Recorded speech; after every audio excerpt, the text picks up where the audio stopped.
شروع کر لیں. بسم اللہ الرحمن الرحیم. جی مولانا صاحب بہت شکریہ آپ کا وقت ہمیں دینے کا. یہ سوالات ہیں کافی سارے, انشاءاللہ لوگوں کو فائدہ ہوگا بڑا اس کے جواب سے آپ سے سن کے. مولانا صاحب پہلا سوال ہے کہ حضرت عیسیٰ علیہ السلام کے بارے میں نا, ان کی واپسی کے بارے میں ہمارے ایک پروفیسر صاحب ہیں, وہ کہتے ہیں کہ حضرت عیسیٰ علیہ السلام کے واپس آنے کا ذکر قرآن میں کیوں نہیں ہے؟ اگر یہ اتنی امپورٹنٹ بات ہے, یقیناً اگر ایسا ہوتا تو قرآن میں ضرور اس کا ذکر ہونا چاہیے تھا. اور ساتھ وہ یہ بھی کہتے ہیں کہ عیسیٰ علیہ السلام جو ہیں وہ نبی ہیں, تو وہ کیوں ایک امتی بن کر آئیں گے, وہ اپنا درجہ کیوں کم کریں گے؟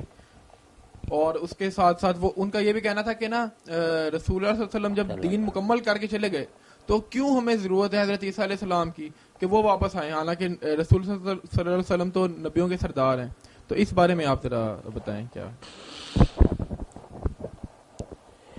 عیسیٰ علیہ السلام کے بارے میں نا جو بات اصولی طور پر ذہن میں رکھنی چاہیے وہ یہ کہ وہ عام انسانوں کی طرح نہیں. ان کے بارے میں نا آدھی سے زیادہ دنیا جو کرسچین کا اعتقاد ہے کہ وہ خدا ہیں, خدا کے بیٹے ہیں. تثلیث کا تیسرا انہیں ثالوث مانتے ہیں, اور اس کے لیے بنیادیں ان کے پاس یہی ہیں کہ وہ بن باپ پیدا ہوئے, زندہ آسمان پر چڑھ گئے. انہوں نے جو معجزات دکھائے, کوڑیوں کو ٹھیک کرنا, مردوں کو زندہ کرنا, یہ ساری چیزیں جو ہے نا خدا کے کام ہیں.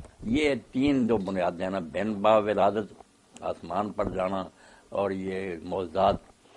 قرآن پاک جو اللہ کا آخری کلام ہے, شرک کی نفی کے لیے آیا, اس کا یہ کام تھا کہ وہ بجائے اس کے کہ خاموشی اختیار کرے, ان باتوں کی کھلی تردید کرے. اگر یہ باتیں بالکل بے اثر ہیں, مگر اس نے ان کی کھلی تردید نہیں کی. ماننا ہے کہ بن باپ پیدا ہو تو یہ اللہ کی قدرت کا ایک ظہور ہے, اس سے خدا نہیں بن جاتا. اور حوالہ دیا کہ آدم علیہ السلام بھی بن باپ ماں پیدا ہوئے تھے, وہ خدا ہو گئے.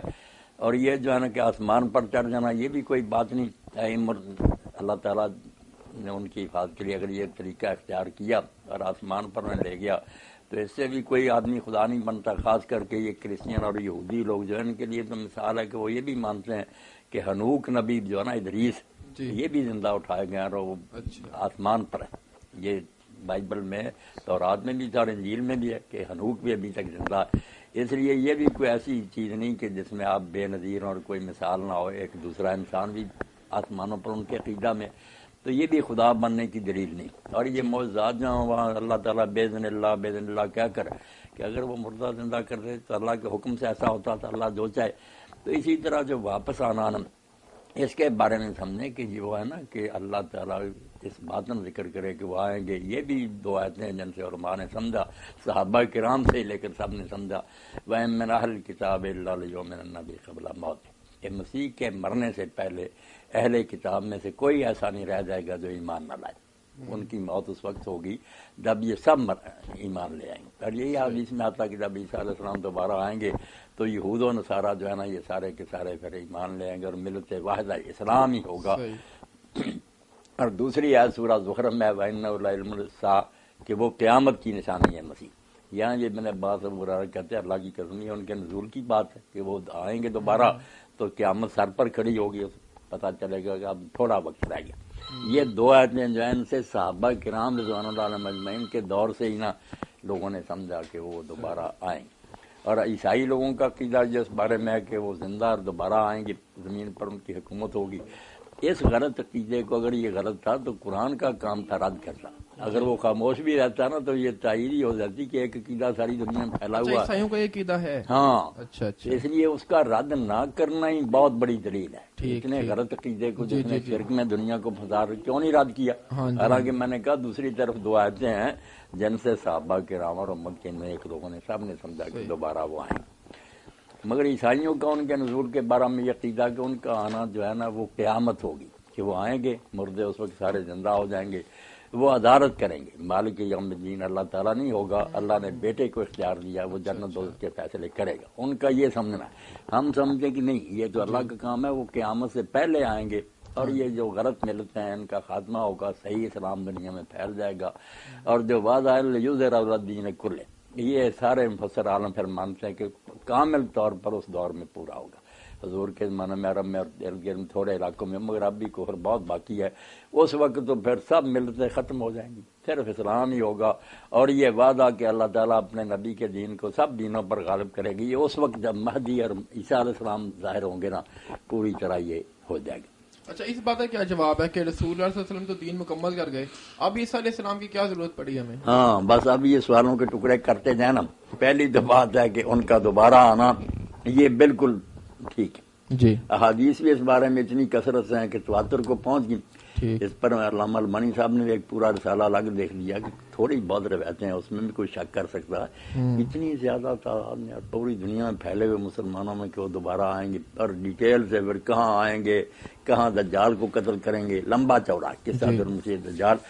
باقی یہ کہ دین مکمل ہو گیا، دین مکمل کرنے کے لیے نہ مہدی آئیں گے جی، نہ عیسیٰ علیہ السلام آئیں گے، دین مکمل ہی ہے، جی، ان کے بغیر ہی مکمل ہے، وہ اس مکمل دین کو ہی نہ نافذ اور جاری کریں گے۔ مہدی کے زمانہ میں پوری دنیا میں عدل انصاف کی حکومت قائم ہو جائے گی، وہ حکومت ہی ہوگا، اور عیسیٰ علیہ السلام بھی آئیں گے تو ان کے پیچھے ہی نماز پڑھیں گے، اس لحاظ سے کہ لوگوں کو یہ شبہ ہی نہ ہو کہ شاید پہلی پوزیشن میں ہی آ گئے، حضور کا دین منسوخ ہو گیا، نہیں، مہدی کہیں گے بھی یار اللہ آگے آئیں نماز پڑھائیں، کہیں نہیں اللہ نے اسی امت کو یہ بخشی ہے میں پیچھے پڑھوں، تو دین کے لیے نہیں آئیں گے کہ اس میں کوئی کمی ہے، دین کو جاری کرنا جس طرح ہمارا کام ہے، اسی طرح اس وقت بھی جو امام مہدی اور عیسیٰ علیہ السلام ہے ان کی بھی ذمہ داری۔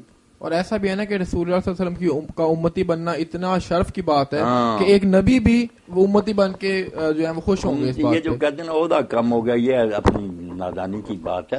حضرت موسیٰ علیہ السلام کے ساتھ میں عمر سے بڑے بھی تھے، ہارون علیہ السلام 3 سال بڑے تھے، مگر ان کے معاون سے ساتھ مدد کرتے تھے، تو اس لیے عیسیٰ علیہ السلام بھی اگر اس دین کی خدمت کریں، اور عیسائی لوگ بھی اس وقت جو ہے نا نہیں مانتے، آپ دیکھیں نا اللہ تعالیٰ نے بجائے اس کے رسول اللہ تو کہتے ہیں کہ میں سچا ہوں، ہم بھی کہتے ہیں، مگر عیسائیوں پر حجت تمام نہیں نہ ہوتی، وہ کہتے ہیں یہ تو مسلمان ایک دوسرے کی تائید کرتے ہیں، جب وہی آ جائے گا جس کو وہ خدا اور خدا کا بیٹا کہتے ہیں اور وہی کہے گا یار دین یہی برحق ہے، تو ان کی پر بھی حجت تمام ہو جائے گی، تو ایمان لے آئیں گے سارے، جو نہیں لائیں گے وہ قتل ہو جائیں گے۔ اچھا، حجت تمام ہو جائے گی مولانا صاحب، اب اس میں یہ سوال پیدا ہوتا ہے نا کہ حضرت عیسیٰ علیہ السلام کو انہوں نے اترتے ہوئے دیکھ لیا آسمان سے، اب ایمان لا کر وہ کون سا کمال کریں گے؟ اتنی واضح نشانی دیکھ کر تو واضح نشانی کوئی نہیں، آپ دیکھتے نا یہ راکٹ جو بنے غبارے وغیرہ سارے لوگ اترتے ہیں چڑھتے ہیں، یہ تو عام ہو گئی یہ بات ہے، عام انسان بھی خلا میں جاتے ہیں اترتے ہیں، تو ان کو بھی اگر دیکھ لیں گے تو یہ کوئی ایسی بات نہیں ہوگی جو غیب کے پردے۔ لیکن یہ نا پھر جو پہلے عیسائی مر گئے پھر ان کا کیا قصور تھا کہ انہیں تو نظر نہیں آئے، تو وہ عیسائیوں کے مر گئے؟ اس طرح تو ہر چیز پر ہم سوال کر سکتے ہیں کہ فلاں وقت اللہ نے پیغمبر کیوں بھیجا، اس سے پہلے کیوں نہیں بھیجا، جو مر گئے۔ اللہ تعالیٰ عادل اور رحیم ہے، جن پر حجت تمام نہیں ہوئی ان کے ساتھ معاملہ اور ہوگا رحم کا، اللہ تعالیٰ بڑی کنسیشن دے گا انہیں۔ جن کے اندر نبی آ گیا اور انہوں نے بات پوری طرح سمجھ لی، پھر اناد اور حد درمی سے نہیں مانے، ان کے ساتھ سلوک اور ہوگا، پورا عدل ہوگا، اللہ تعالیٰ کسی کے ساتھ ظلم نہیں کرے گا۔ اچھا، اب ایک سوال شیعوں کے بارے میں ہے مولانا صاحب۔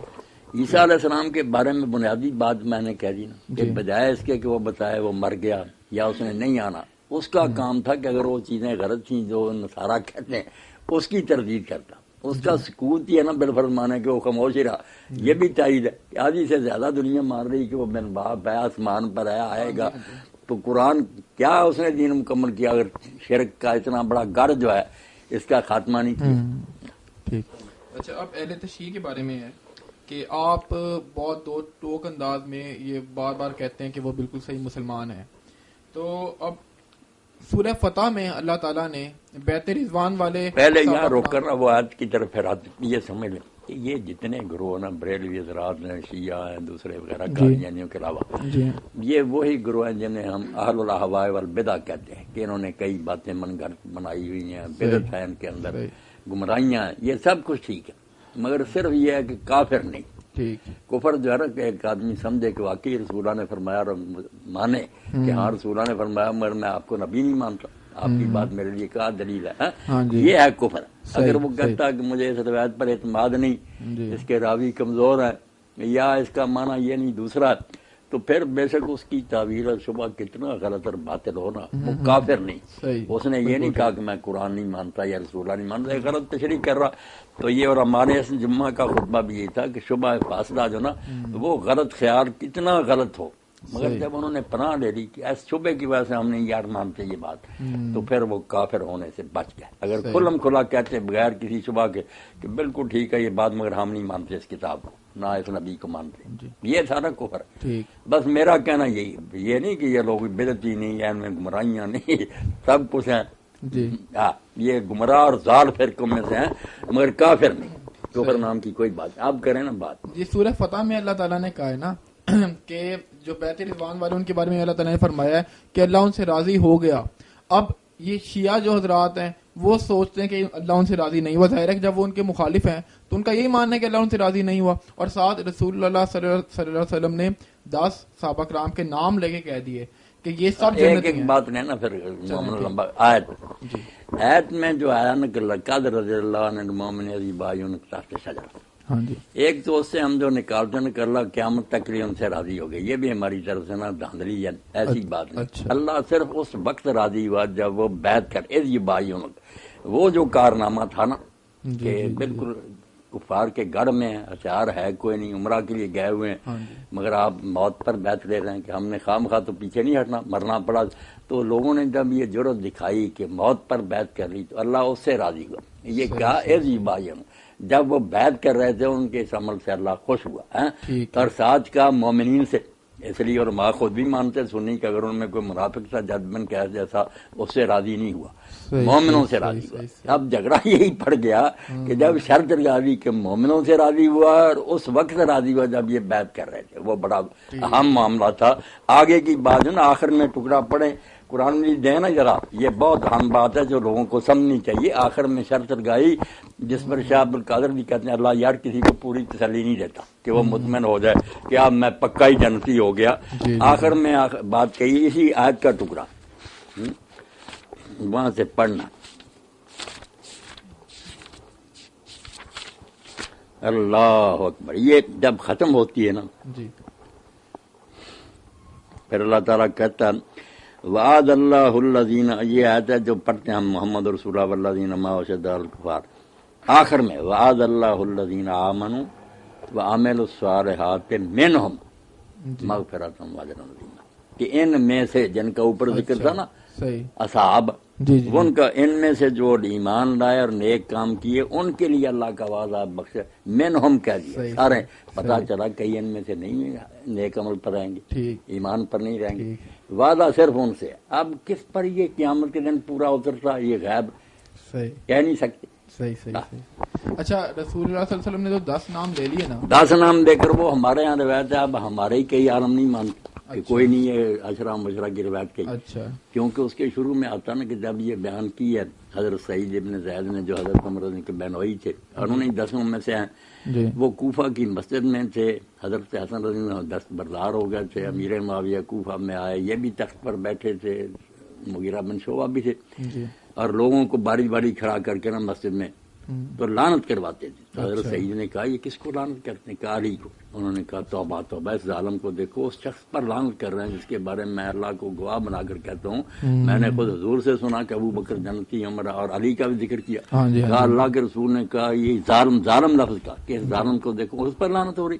اب یہ ٹکڑا ان کو اہل سنت کو نقصان دے کہ ظالم کا اور کا لعنت کرا، تو یہ خود بھی پھر جان چھڑاتے ہیں کہ یہ کوئی نہیں. اس لیے یہ روایتیں جو ہے نا تنہا ایک آدمی کی روایتیں راویوں سے سنی، اس لیے اگر شیعہ یہ کوئی کہتا یار مجھے ان راویوں پر اعتماد نہیں، گروہ بن گئے تھے، ہر پارٹی کے لوگوں نے اپنے اپنے گروہ کے حق میں ہتھیار بنائے ہیں، میں نہیں مانتا. تو اس نے رسول اللہ کا نہیں بچہ انکار کیا کہ حضور نے فرمایا پھر میں جنتی نہیں مان رہا. اس نے کہا یہ سٹوری گڑی ہوئی، جیسے گاندھی صاحب وغیرہ کہتے ہیں کہ یہ عیسیٰ علیہ السلام کا نزول، اسی لیے ہم جو آبادیاں ہیں یا خوارج وغیرہ وہ بھی نزول عیسیٰ کے منکر ہیں.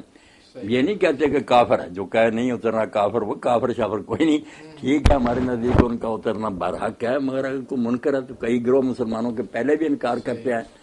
کافر کہنے کی بات بس اور کوئی نہیں. اچھا آپ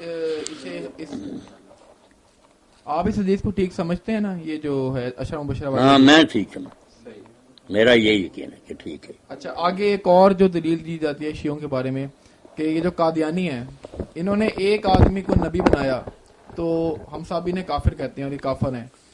تو جو شیعہ ہیں انہوں نے 12 اماموں کو جو انبیاء سے بھی اوپر لے گئے ہیں 12 اماموں کو، ان سے بہتر کہتے کوئی ہیں؟ شک نہیں کہ شیعہ حضرات کا یہ عقیدہ امامت جو ہے نا، جی کہ یہ بھی اللہ کی طرف سے چنے ہوئے لوگ ہیں نبی کی طرح، ان کو بھی اللہ علم دیتا ہے اور وہ علم خطا سے خالی ہے، ہاں جی۔ معصوم عن الخطا ہے، اور ان کی معرفت بھی لازم ہے ورنہ اعمال ضائع ہیں۔ ہاں جی نبی علیہ السلام کے علاوہ پہلے سارے نبیوں سے یہ افضل ہیں، ہے تو یہ انتہائی غلوور بات کو بہت انہوں نے بڑھا دیا، جی مگر پھر بھی جب انہوں نے یہ اعتراف کر لیا نا، بڑے بڑے کٹڑوں نے بھی، کہ یہ عقیدہ ضروریات دین میں سے نہیں بن سکا شروع میں، چونکہ کئی لوگوں نے اختلاف کیا سنیوں نے، اس لیے اس کا منکر کافر نہیں، اس کو ہم وراثت کا حصہ دیں گے، نکاح اس سے کریں گے، نمازیں اس کے ساتھ پڑھیں گے، اس وجہ سے یہ قادیانیوں سے الگ ہو گئے۔ قادیانی جو نا وہ تو بالکل اس کو نبی کا اسٹیٹس دیتے نا، کہ جو اس کا منکر ہے وہ کافر ہے، اس کی نماز جنازہ نہیں پڑھیں گے، حتیٰ کہ ہمارا چھوٹا سا بچہ مرے تو اس کے بارے میں بشیر الدین محمود نے کہا کہ تم عیسائیوں ہندوؤں کے بچوں کے جنازے پڑھتے ہو؟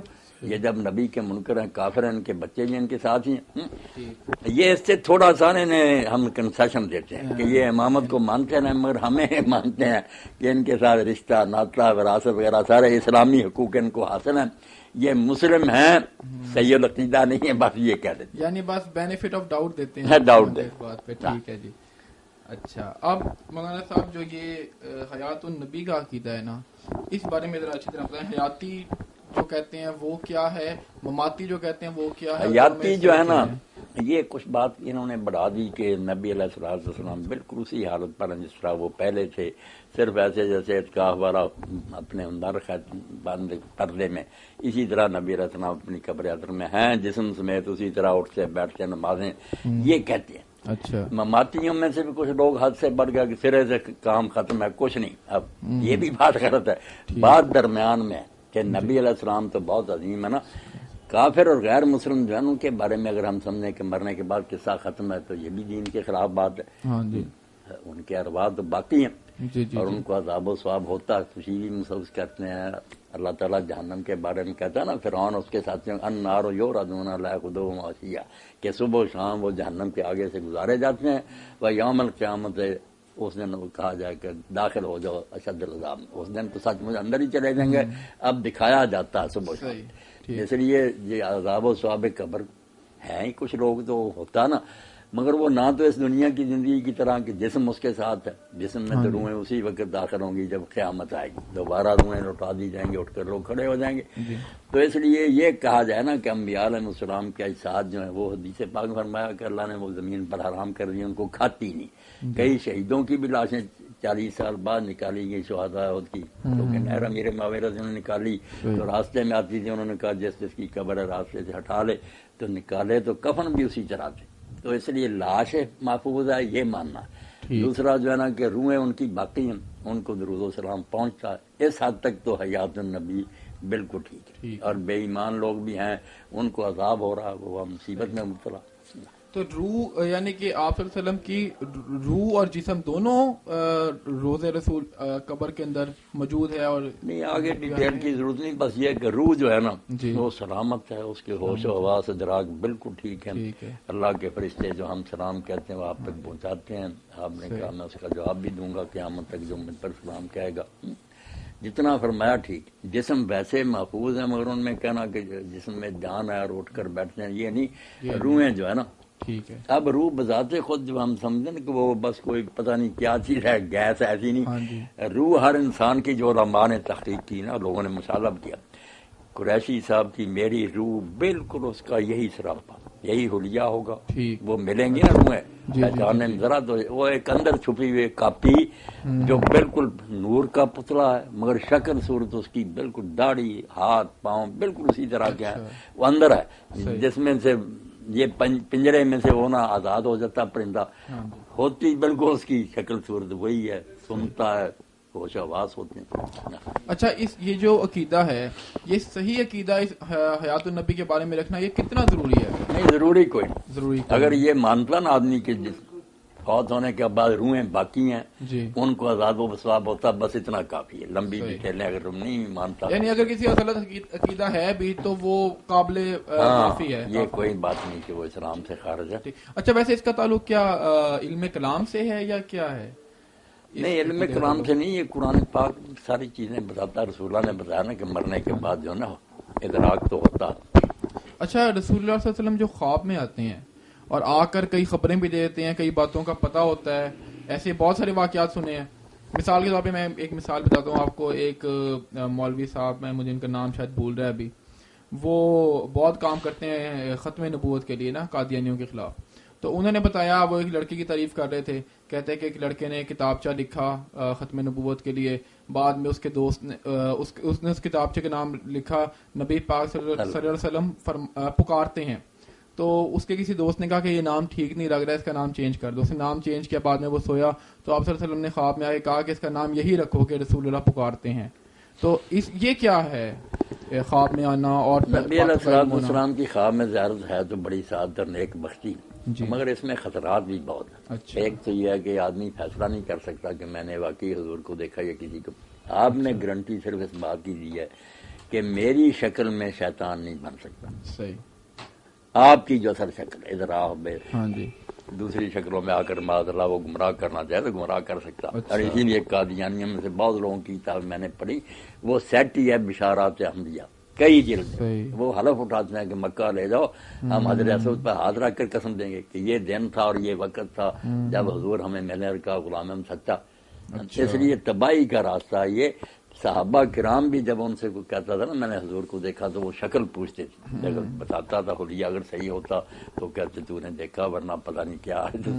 یہ بہت خطرے کی، یعنی ہم تو فیصلہ کر ہی نہیں سکتے. اذراہ بصورتی، جب اس شکل میں دیکھے جو آپ کی اصل تھی، پھر شیطان وہ شکل نہیں. اب ان بدبختوں کا کیا ہوگا جنہوں نے یہی بات میں نے کہا کہ بہت خطرے کی بات.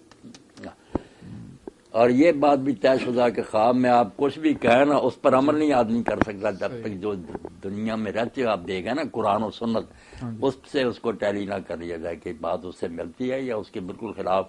اچھا، صحیح ہونے کا چانس تو ہے نا اس بات کا. تو مطلب آپ صلی اللہ علیہ وسلم کو آپ کو اصل شکل میں دیکھے تو بہت ہے اس کے آدمی کے ایمان کی محبت کی نشانی. علم ہوتا ہے باتوں کا. کون سی؟ ابھی بھی رسول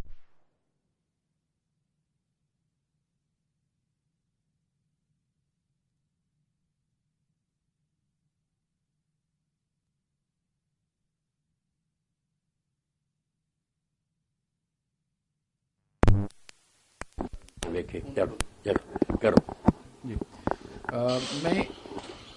میرا مطلب کہنے کا یہ ہے کہ ابھی بھی جو خواب دیکھتے ہیں وہ بتاتے ہیں کہ ہم نے فلاں کام کیا، رسول اللہ صلی اللہ علیہ وسلم نے آ کے اس کا مشورہ دیا کہ یوں کر لو. اس کا مطلب ہے کہ اس میں درست ہونے کا چانس بھی موجود ہے. اگر درست ہے تو اس کا مطلب ہے کہ یہ مان لیا تھا کہ آپ صلی اللہ علیہ وسلم کو باتوں کا پتہ ہوتا ہے جو کچھ دنیا میں ہو رہا ہے اور وہ آ کے اس کے بارے میں چوڑی باتوں میں پھنسنے کی ضرورت نہیں. آپ اس کو اس طرح حل کریں کہ کئی مرتبہ خواب میں آپ ایسے بندوں سے بھی ملتے ہیں جو زندہ ہیں، آپ کے دوست یا کوئی رشتے. اب ان سے صبح آپ پوچھیں کہ آپ آئے تھے یہ باتیں ہوئی ہیں، اگر تو وہ کہیں ہاں ہمیں پتہ ہم آئے تھے تو پھر سمجھ لیں کہ حضور بھی خود آتے ہیں.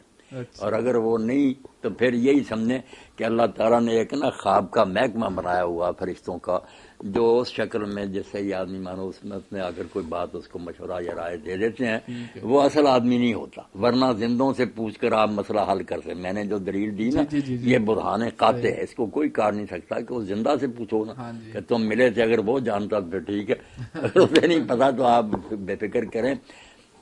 ٹھیک ہے. اچھا، قرآن پاک کی کافی ساری آیات ایسی ہیں کہ اللہ تعالیٰ عرش پر ہے، اللہ تعالیٰ کا جو تخت ہے وہ عرش کے اوپر ہے. اب اس میں بہت ایک عام فکرہ کہا جاتا ہے کہ اللہ تعالیٰ تو ہر جگہ موجود ہے، اور پھر یہ بھی کہتے ہیں اللہ ہمارے دل کے اندر ہے. اور یہ بات میں نے خود نہیں پڑھا لیکن میں نے سنا ہے کہ مولانا مودودی نے بھی ان آیات پر تعویل کی ہے جو اللہ تعالیٰ کے عرش پر ہونے پر ہے. تو اس پہ کیا ہے؟ تعویل تو سارے لوگوں کو کرنی پڑتی ہے. جہاں آ جاتا نا کہ اللہ تمہارے ساتھ ہے، جب تم 3 ہوتے وہ چوتھا ہوتا 5 چھوٹا عید ہے نا قرآن پاک واہ ماک وہ ہوتا تمہارے ساتھ. اب یہ جو ہے نا ہمارے سلفی حضرات یہ کہہ دیتے ہیں کہ فلاں بزرگ نے اس کی تعویل کیا کہ علم کے ساتھ وہ تمہارے ساتھ. انہوں نے بھی علم کے ساتھ اپنی طرف سے بڑھا دیا، وہاں تو وہ کہ وہ خود تمہارے ساتھ ہوتا. جیسے انہوں نے تعویل کر لی مولانا مودودی اور دوسرے لوگوں نے بھی تعویل کر لی کہ وہ عرش پر ہے کا مطلب یہ نہیں کہ وہاں محدود ہے.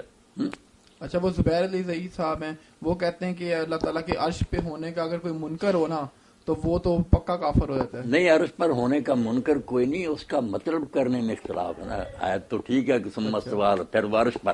اب استوا کا معنی کئی تو بیٹھا کر دیتے ہیں ہمارے عام لوگ یہ بھی غلط ہے. اچھا. یہ کوئی نہیں بلند ہونا کہ عرش سے بھی بلند ہے، اس لیے عرش ہی پتہ نہیں کروڑوں دیگر نیچے اور اللہ اس سے بھی بہت پرے ہو. وہاں صرف یہ آتا ہے کہ وہ عرش سے بھی بلند ہے. مانا لفظ کا جو ہے نا استعلا کہ عرش سے بھی اوپر ہے. اب وہ کتنا اوپر ہے یہ کوئی نہیں جو ہے نا کہ استقرا کہ وہ اوپر بیٹھ گیا، یہ غلط ترجمہ ہے، یہ کوئی نہیں اس کا صحیح مانا. اچھا ایک سوال جو اب جو ہے نا اس کے بارے میں بات سمجھنے کی، جی ٹھیک ہے اللہ تعالیٰ کا عرش ہے، اس پر وہ جس طرح بھی ہے بلند ہے، مگر جو غرض ہے نا اللہ تعالیٰ کے بیان کرنے کی وہ یہ نہیں کہ ہمیں یہ بتایا جائے کہ کوئی عرش ہے وہاں اللہ ہے. وہ صرف یہ ہے کہ اللہ تعالیٰ نے دنیا بنا کر اس کا انتظام دوسروں کے حوالے نہیں کیا. جو شرک کرنے والے لوگ کہتے ہیں نا بنایا اللہ نے ہے مگر چلا آپ دوسرے رہیں، اس نے ان کو دے دیا. اللہ نے اس کا رد کیا. جہاں جہاں یاد ہے پہلے زمین و آسمان کا بنانا، پھر آتا کہ پھر وہ تخت پر بیٹھا ہی اگر ترجمہ کر دیں تو تخت پر بیٹھا. تخت پر بیٹھنا اب علامت تھی کہ بادشاہ کا تخت ہوتا تھا، اس پر بیٹھتا. جس کے پاس تخت ہوتا تھا وہ حکمران ہوتا تھا. اس لیے مراد یہ ہے کہ بنانے کے بعد اس کا انتظام اور اس کی جو ہے نا حکومت وہ بھی اس کے اپنے ہاتھ میں ہے. اللہ له الخلق والامر، سن لو اسی نے دنیا بنائی ہے، اسی کا حکم چل رہا ہے. یعنی مقصد یہ ہے. اب زیادہ لمبی جیسے تخت کیسا ہے بیٹھا کیسے یہ جیسے اللہ کا پتہ نہیں اس کا اور کیا پتہ چلے گا. اچھا یعنی ان آیات کی تشریح ان آیات سے مراد یہ ہے کہ لوگوں کے ذہن میں بٹھایا جائے کہ اس دنیا کی حکومت اللہ کے اپنے ہاتھ میں. ان آیات کی تشریح میں اختلاف کی گنجائش موجود ہے. ہاں گنجائش پرانے وقتوں سے. صحیح ہے. اچھا بڑے بڑے نیک لوگوں نے تعویل کا راستہ بھی اختیار کیا. انہوں نے عربی زبان سے حوالے دیے کہ یہ دیکھ لو اقتدار کا یہ سمبل ہے، حکومت جس کے ہاتھ میں ہوتی کہہ دیں اس کے تخت اس کے قبضہ میں. ہاں جی ہاں جی دونوں گروہ ٹھیک ہی ٹھیک ہیں، مومن ہی مومن. صحیح. اچھا کہتے ہیں اب یہ قرآن پاک میں ہے نا آیت کہ اللہ نے 6 دن میں زمین اور آسمان بنائے. بالکل 6 دن. اب 6 دن کا فیصلہ کرنے میں شروع سے رائے مختلف ہوگی کہ وہ 6 دن یہی ہیں جو کچھ لوگوں نے کہا اس وقت تو سورج چاند ہی نہیں تھے جس وقت یہ بات ہے، یہ دن کہاں تھے ہونے سے. اس نے کہا نہیں بعد میں تو آخر بنے نا جتنا ٹائم ان میں 6 دنوں میں وہ اس لحاظ سے 6 دن کہہ دیا گیا. کچھ نے کہا نہیں 1000 سال جو 50,000 سال اللہ نے کہا میرا دن وہ ہے، وہ دور کے معنی میں لے لیتے ہیں. نہیں اچھا میرا سوال اس میں یہ ہے کہ یہ شاید ایک انوکھا صحیح سوال ہے کر لیں پوچھا کہ اللہ تعالیٰ مجھے اللہ تعالیٰ کو 6 دن کیا کہیں گے کہ لگ گئے؟ نہیں لگ گیا کہنا کفر ہے. کفر ہے نا. نہیں آپ دیکھیں 6 دن میں بنائے اس سے کیا مراد ہے؟ یہ تو ہر معاملے میں آپ سوال کر سکتے ہیں کہ بیج کو درخت بنے میں اتنا عرصہ لگتا ہے، یہ اللہ تعالیٰ ایک دن میں کیوں نہیں درخت اس کو پورا بنا دیتا. بچہ جو ہے نا 9 مہینے میں وہ پیٹ میں ایک قطرہ جو ہے پھر انسان بنتا ہے. یہ تو ہر جگہ بحث چلتی رہے گی. ایک چھوٹا سا پتھر ہے اس کو ہیرا بننے میں سالوں لگ جاتے ہیں. تو کوئی بات نہیں، اللہ تعالیٰ نے اپنی حکمت اور بات ہے، قدرت اور بات. جی صحیح. قادر مطلق تو ہے ایک لمحے میں سب کچھ کر دے، مگر اس نے حکمت سے نا آپ ہی ضابطے بنائے کہ یہ چیز اتنے عرصہ میں تیار ہوگی. یہ ہر معاملے میں آپ دیکھ رہے کہ تدریج آہستہ آہستہ کوئی چیز کمال کو پہنچی. بس چلیں سوال تھوڑا عجیب سا تھا بس میرے ذہن میں آ گیا. نہیں کر لیں میں نے موقع دینا آپ اتنی دور سے آئے کوئی بات نہیں. اچھا یہ توصیف الرحمان صاحب جو ہیں سعودی عرب والے، اللہ انہیں بھی خوش رکھے، مہربانی فرمائے.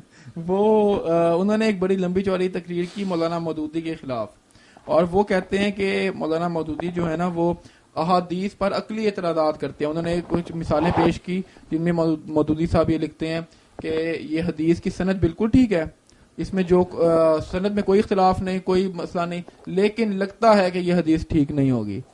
تو اس کا آپ کیونکہ مودودی صاحب کے بڑے فین ہیں، مودودی صاحب کا میں مدعا ہوں، توصیف الرحمان صاحب کے سب دین کے خادموں کا میں خادم. مگر یہ سمجھنا چاہیے کہ یہ پہلے بھی بڑے بڑے علماء جو ہے نا لکھ کے آئے کہ اگر کوئی حدیث جو ہے نا قرآن سے ٹکراتی ہو یا عقل عامہ کے خلاف ہو یا وہ ایسے مشاہدے کے خلاف ہو تو باطل ہی باطل ہے. اس کی سند کو کیا دیکھیں.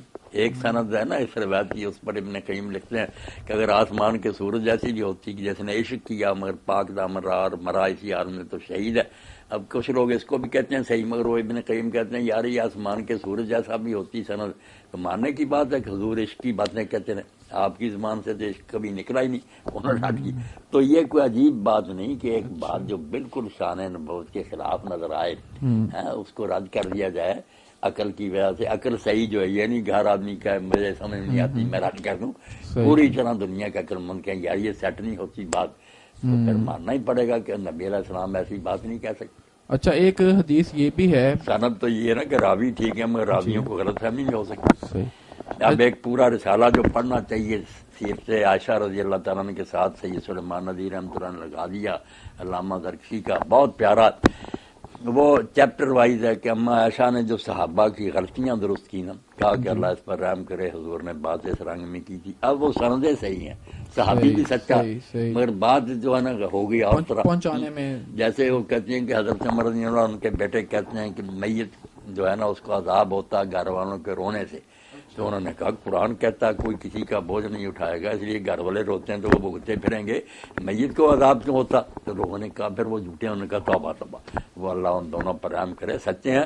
بات یہ تھی کہ یہودیہ عورت مر گئی تھی، اس کو اپنے عملوں کی وجہ سے عذاب ہو رہا تھا، یہ ادھر رو رہے تھے، تو حضور نے کہا یہ ادھر رو رہے ہیں اپنی مصیبت کو پھنسے ہوئے ہیں، وہ ادھر عذاب اس کو ہو رہا، یہ نہیں کہا تھا کہ ان کے رونے سے عذاب ہو رہا، یہ جو علت بنا لیا یہ ان کا فہم ہے، یہ غلطی۔ ایسی بہت حدیثیں ہیں، وہ پورا رسالہ پڑھنے والا کی جو استدراک کی اما عائشہ نے، تو سند صحیح ہونے سے یہ ضمانت نہیں ملتی کہ آدمی کو غلط فہمی نہیں ہوگی، یہ بات ادھر ادھر نہیں ہوگی، سچے سے سچے آدمی کو مغالطہ لگ جاتا۔ حضرت صلی اللہ علیہ وسلم کی ایک یہ حدیث ہے نا کہ میں نے یہ پڑھا تھا، اور مجھے ورڈنگ اس کی یاد نہیں، کچھ مفہوم اس کا ایسا تھا کہ چھوت کی سے کوئی بیماری نہیں لگتی، نہیں، تو یہ حدیث سناتے تھے نا کہ لا ادوا، یہ متعدی بیماریاں کوئی چیز، تو یہ ہم دیکھتے ہیں آج کل ہوتی تو ہیں ایسی بیماریاں، اب اس کا یہی پھر سنایا گیا، شعب چشم ہو گیا، نزلہ ہو گیا، اس پر کہا کہ اس طرح ایک طرف تو یہ ہے، دوسری طرف یہ کہا آپ نے کہ کوڑی سے اس طرح دور بھاگو جس طرح نا آدمی کسی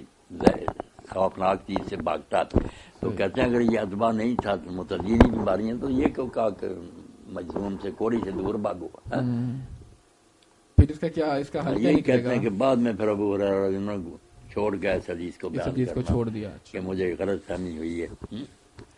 یہ سارا وہ رسالہ جو ہے نا بہت اس کام میں مفید ہے کہ سندیں ٹھیک ہیں، صحابی بیان کر رہے ہیں، انہوں نے بات نہیں صحیح طرح یاد رہی۔ ٹھیک، اچھا یہ جماعت المسلمین جو ایک نیا فرقہ بنا ہے، اس کے بارے میں تو بتائیں، یہ کیا لوگ ہیں، یہ کیسے لوگ ہیں؟ بس متشددین کا ایک گروہ ہے جو خوارج کی علامتیں تھیں نا کہ کافروں والی آتے ہیں، مسلمانوں پر چشمہ کرتے ہیں، انہیں پوری طرح کافر ہی سمجھتے ہیں، نہ ان کے ساتھ نماز پڑھتے ہیں، نہ ان کا جنازہ پڑھتے ہیں، اپنا باپ بھی مر جائے تو اس کے جنازے میں شریک نہیں ہوتے۔ یہ خوارج کی جو ہے نا شاخیں یہ چلتی رہیں گی دجال کے آنے تک، حضور نے فرمایا ایک سینگ ٹوٹے گا دوسرا نکل آئے گا، یہ متشدد پیدا ہوتے رہتے ہیں جو کافروں والے حکم مسلمانوں پر لگاتے ہیں۔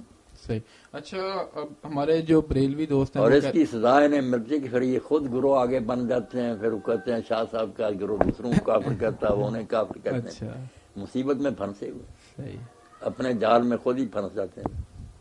اچھا ہمارے بریلوی دوست یہ کہتے ہیں کہ جو سجدہ تعظیمی ہے نا وہ صرف حرام ہے، وہ شرک نہیں ہے، اور جو سجدہ عبادت ہے، عبادت کی نیت سے کرنے والا وہ شرک ہے۔ اب اس میں یہ سوال پیدا ہوتا ہے کہ اگر سجدہ تعظیمی ہی شرک نہیں ہے تو پھر تو آج جو کچھ ہو رہا ہے مزاروں پہ، درباروں پہ، وہ سجدہ تعظیمی یا اس سے کام ہی ہو رہا ہے، تو پھر تو شرک کچھ بچا ہی نہیں، شرک کوئی کچھ ہوا ہی نہیں۔ شرک کی فکر کر رہے ہیں مگر مسئلہ ٹھیک ہے، بات جو ہے نا بڑی علمی ہے کہ نیت کے فرق سے نا پھر حکم بدل جاتا ہے۔ ایک آدمی کسی کو معبود سمجھ کر سجدہ کرتا ہے کہ یہ خدا ہے، خدائی اس کے ہاتھ میں ہے، یہی ساری مشکلیں حل کرتا، وہ سجدہ عبادت ہے نا۔ ایک آدمی جو ہے نا وہ سلام کے طور پر غلط سلام اس نے کر لیا کہ پاؤں پڑ گیا، یہ ایسے جیسے آدم علیہ السلام کو فرشتوں نے سجدہ کیا، یوسف علیہ السلام کو ان کے بھائیوں نے، قرآن پاک میں آتا کہ سجدے میں گر گئے، تو یہ سجدہ تعظیمی تھا اس دور میں نا، سلام کا ایک طریقہ تھا کہ لوگ اس طرح جھک جاتے تھے، اس کو خدا نہیں سمجھتے تھے، نہ اس نیت سے سجدہ کرتے تھے۔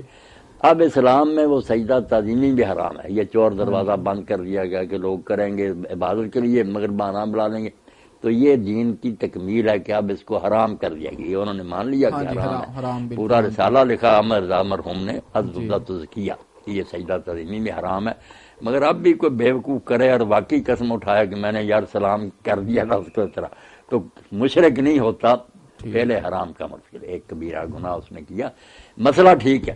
صحیح ہے۔ اچھا ہم سب اگر یہ ایسا ہی ہوتا نا کہ شرک ہی ہوتا پھر وہ اس معنی میں کیوں سجدہ یہ ہدایت رہا، قرآن میں آتا کہ یوسف علیہ السلام کے بھائیوں نے خرو سجدہ۔ اچھا خیر اس بارے میں تو سارے مسلمانوں کا اجماع ہے کہ غیر مسلم جو ہے وہ جہنم میں جائے گا، لیکن جو سورہ بقرہ کی ایک آیت ہے کہ جو بھی اللہ اور یوم آخرت کو مانے، وہ یہودی ہو، عیسائی ہو، مسلمان ہو یا صابی، وہ جنتی ہے. اب اس میں کیا کریں گے؟ پہلا ٹکڑا جو ہے نا کہ سارے غیر مسلم جہنم میں، اس میں بھی یہ تفصیل کرنی چاہیے کہ جس غیر مسلم کو اسلام کی پوری طرح سمجھ آ گئی اور تسلی ہو گئی کہ واقعی یہ دین برحق ہے، دلیلیں اس کی کمی ہیں، مگر اناد اور ہٹ دھرمی سے وہ انکار کرتا رہا، اچھا ایسا آدمی دوستی ہے. جس کو پتہ ہی نہیں چلا کہ اسلام سچا، ہم سمجھا نہیں سکے، ایسے لوگوں کے لیے یہ نہیں کہہ کہ یہ کافر نہیں، دوست میں نامزد نہیں کر سکتے، ٹھیک. مگر اللہ سے جو رحمت کی امید ہے نا، اس میں یہی ہے کہ جو شخص پوری طرح نہیں بات سمجھ سکا اس کو اللہ معاف کرے گا لیکن اور ہمیں سزا دے گا، ہم مسلمانوں کو سزا دے گا. قانونی طور پہ تو یہی بات نہیں کہ وہ عام جہنمی ہیں سارے کافر. اصولی تو یہی کافر، مگر کافر وہ ہوتا نا جو ایک بات سمجھنے کے بعد اس کا انکار کرے، جو سمجھے ہی نہ اس کو کیا کہیں گے. باقی یہ آیت جو ہے نا اس کا تعلق اپنے اپنے دور کے بارے میں، اس سے بھی بڑے لوگوں کو غلط فہمی. اب نہیں کسی کے لیے گنجائش، جو حضور کو نہیں مانے گا اس نے نہ عیسیٰ کو مانا نہ موسیٰ، سب نبیوں کا کافر ہے. وہ کہہ گئے تھے آئے گا من، اس لیے اب وہ نہ یہودی ہے نہ کچھ بھی نہیں، بے دین ہے. اچھا ہاں یہ حضور کا انکار جو ہے نا وہ اپنے آپ ہی پچھلے نبیوں کا انکار ہے، انہوں نے پیش گوئیاں کی تھی، مگر اپنے اپنے دور میں ان کا نام اگر یہودی تھا، نصرانی تھا، صابئی تھا.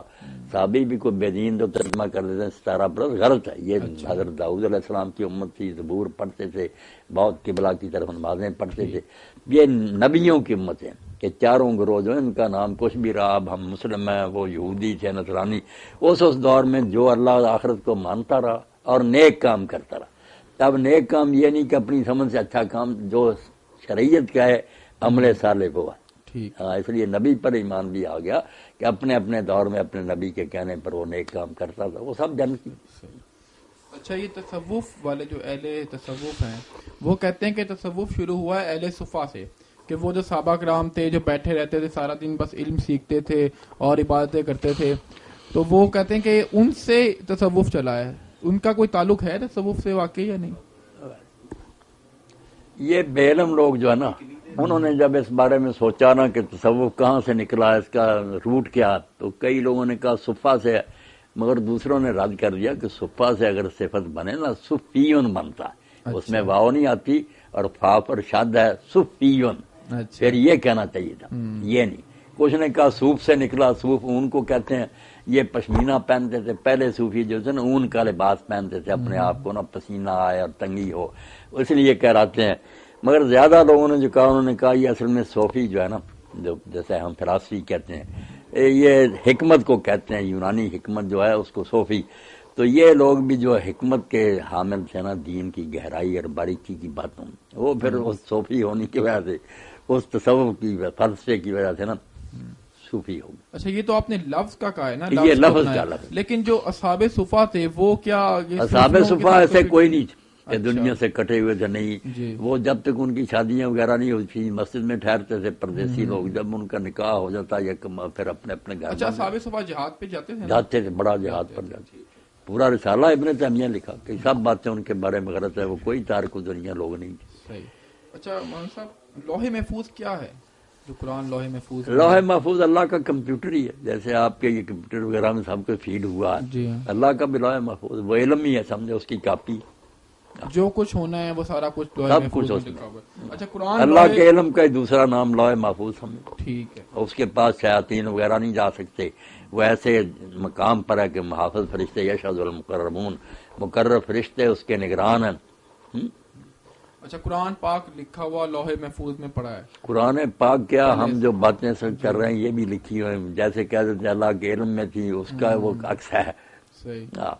اچھا اس میں اب سورہ مائدہ کی آیت نمبر 101 ہے جس میں اللہ تعالیٰ فرماتا ہے کہ صحابہ کرام سے، مسلمانوں سے، کہ نبی سے ضرورت سے زیادہ سوالات نہ کرو، ایسے سوالات نہ کرو کہ تم مشکل میں پڑ جاؤ. اور ساتھ وضاحت ہے کہ جب قرآن مجید اتر رہا ہے اس وقت تم سوال تو وہ بیان کی جائیں گی.